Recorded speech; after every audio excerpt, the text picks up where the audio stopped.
Problemi i shqiptarëve që jetojnë në tokat e tyre në Jugosllavi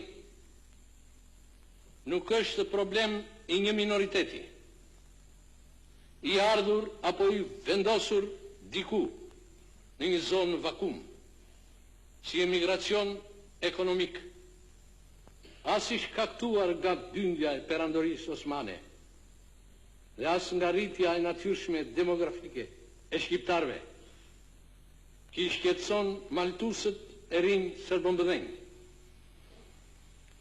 Shqiptarët në Jugosllavi përbëjnë një etni, një popull të formuar në shekuj, që ka historinë, gjuhën, kulturën e vetë, një popull autokton, të cilin si shdihet e coptuan dhe shkëputën nga mëmdheu i vetë, fuqitë e mëdha imperialiste dhe janë aneksuan Jugosllavisë. Këta askush nuk mund ta fshehë.